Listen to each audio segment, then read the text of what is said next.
بسم اللہ الرحمن الرحیم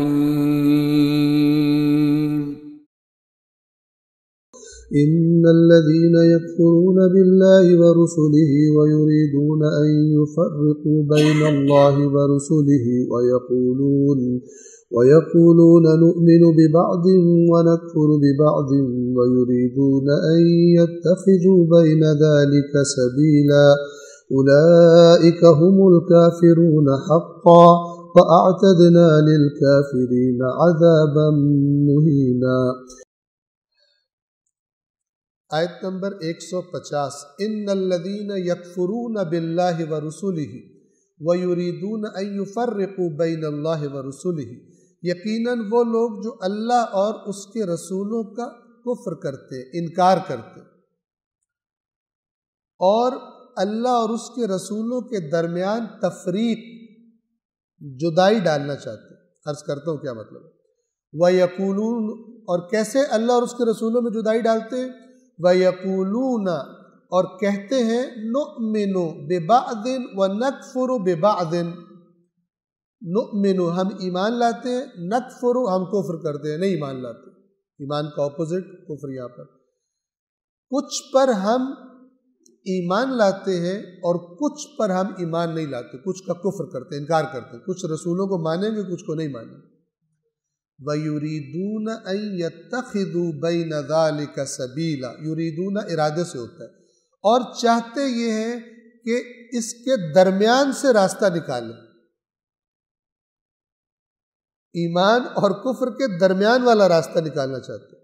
ایک دفعہ اللہ کی ہر بات مان لینا، تمام انبیاء کو مان لینا، اور ایک دفعہ اللہ اور رسولوں کا سب کا انکار کر دینا۔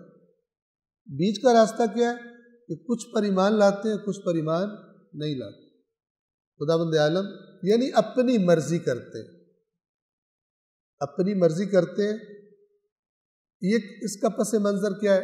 آپ کو معلوم ہے کہ یہودی جو تھے وہ کہتے تھے مثلاً ہم حضرت موسیٰ کو مانتے نہ حضرت عیسیٰ کو مانتے تھے، نہ رسول اللہ کو مان رہے۔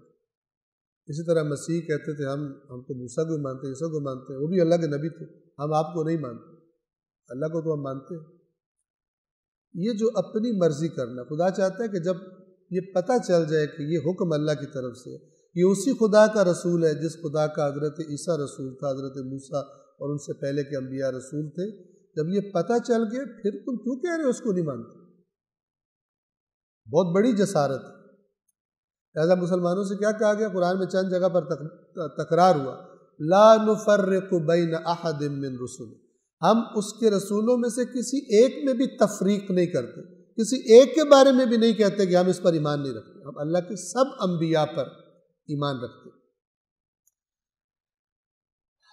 اب دیکھیے، جس کا یہ مزاج ہو، چاہے یہ کہے کہ میں اس نبی کو مانتا ہوں، اس کو نہیں مانتا، اور چاہے کہ میں مثلا اللہ کی یہ بات مانتا ہوں، یہ نہیں مانتا، یہ میں نہیں مان سکتا۔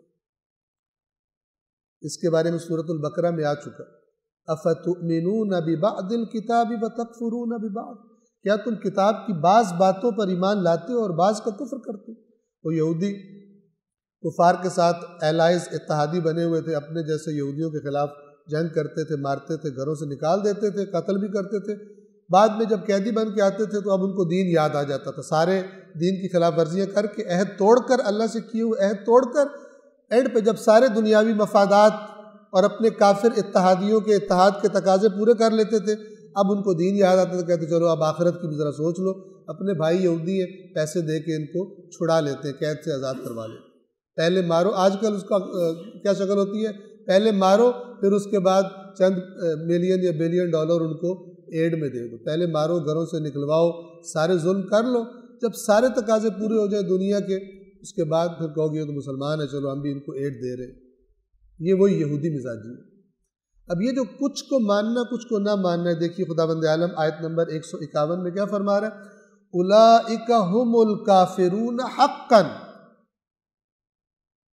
اشارہ ہے اولئک، یہ لوگ حقاً کافر ہیں، حقاً تاکید ہے، یعنی یقیناً یہ لوگ کافر ہیں۔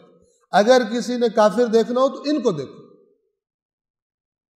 یہ دھوکہ دے رہے، کافر تو کھلم کھلا کہہ رہے ہیں میں نہیں مانتا، یہ دھوکہ دے رہے، بیچ کا راستہ نکالتے، یہ صحیح کافر ہے، یہ حقاً کافر ہے۔ وَأَعْتَدْنَا لِلْكَافِرِينَ عَذَابًا مُهِينًا، اور ہم نے کافروں کے لیے ذلت آمیز، مہین اہانت سے ہے، اہانت کرنے والے جس سے توہین بھی آ جاتی، ہم نے ان کے لیے ذلت آمیز عذاب تیار کر رکھا۔ اب کیا رابطہ ہے اس عذاب مہین کیوں کہا؟ مثلا اس لیے کہ انہوں نے تکبر کیا اللہ کے نبیوں کے آگے، اللہ کی بعض باتوں کے آگے اکڑ گئے، ہم یہ نہیں مانتے۔ جو اکڑتا ہے پھر خدا اس کو رسوا کرتا ہے، ذلیل کرتا ہے، یہ اسی اکڑ کی مناسبت سے عذاباً مہینہ کہا گیا۔ صدق اللہ العلی العظیم۔